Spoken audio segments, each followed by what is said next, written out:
So while the Clinton campaign spent the day getting hammered with these email questions, the Democratic National Committee was dealing with its own crisis. Some ugly new reports that Chairwoman Debbie Wasserman Schultz is fighting to keep her job just weeks before the party's big convention. Joining me now, Senator Bernie Sanders' 2016 campaign manager, Jeff Weaver. Jeff, thanks for being here. So do you think Debbie Wasserman Schultz should lose her position? Well, let's say this. We need a chairperson at the Democratic National Committee who is going to help bring the party together. We've obviously had a vigorous primary and caucus season, and it continues. But at the end of the day, we've got to have a person there who can bring the party together, who's a unifier and not a divisive character. Can she? Is she?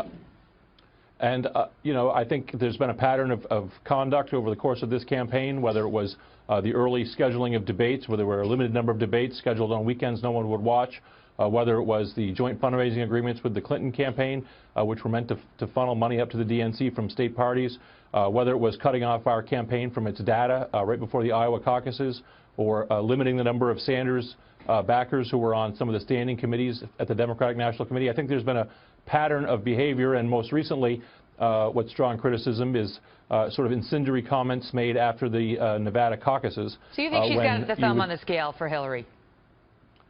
She certainly has it on the scale against Senator Sanders. There's no doubt about that. What do you make of this Clinton email investigation and the Inspector General report today? Well, as Senator Sanders has said, that there's a process going on. This is part of that process. There's the IG is doing its investigation, the State Department doing a separate investigation, and the FBI doing its investigation. And these investigations will be concluded at some point. They speak for themselves. This is not really an issue that he has made an issue of in the campaign. And you may remember his famous "Americans are sick of hearing about your damn emails" in the wake of this comment. What's that? You think it's time for him to do so? Does this cause him to second guess what he said about this isn't an issue in the wake of an IG report like this?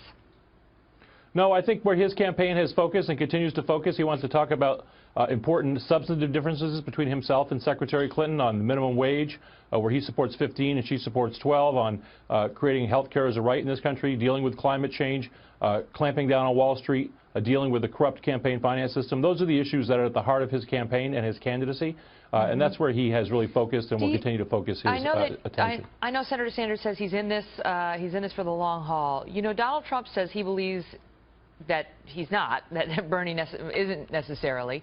And what he's saying is that he believes the Sanders supporters should come over to support him, that if they're not going to stay, if they can't support Bernie Sanders because he doesn't stay in, that they should come over to Team Trump. Do you see that ever happening? I don't. Donald Trump's views on issues are so far removed from where Bernie Sanders is. Donald Trump himself, speaking of divisive characters, very divisive character, has spoken about how wages in America are too high. Bernie Sanders has been an advocate for raising wages for working people. Donald Trump may make an accurate critique of trade policy, but his prescription for dealing with it, putting people like Carl Icahn in charge of negotiating American trade policy. The problem we have is that we already have too many corporate types who are involved in negotiating U.S. trade policy. We need public servants who are involved in doing that, whose interest is in preserving American jobs. I got to ask you this question. Hillary Clinton declined to participate in a Fox News debate with Senator Sanders before the California primary. Senator Sanders said he would do it. Why do you think she's not doing it? Absolutely. Well, I can't speak for them, but look, the problem is that back in February, when the Secretary was losing in New Hampshire very badly, and ultimately did, they asked us for another debate outside of the schedule, the limited schedule that Debbie Wasserman Schultz had set up. And we agreed to that, provided they would agree to 3 more debates, one in March, one in April, and one in May in California. They agreed to that very publicly. The quotes are out there. John Podesta agreed. Other representatives of the campaign publicly agreed to do that. So we granted their request to have another debate in New Hampshire right before the New Hampshire primary. We had 2 of those debates, and now they seem to be going back on their promise to have this 3rd debate. So it's very disappointing. The people of California deserve to have this debate. It was promised as part of a negotiation earlier, and we would hope that the Clinton campaign would keep its word to have this debate. Well, to your credit, you guys said you'd do it, and we're still hoping to get the both of them together. Thank you so much for being here tonight. Jeff Weaver, everybody. Thanks. We hope it happens. All the best.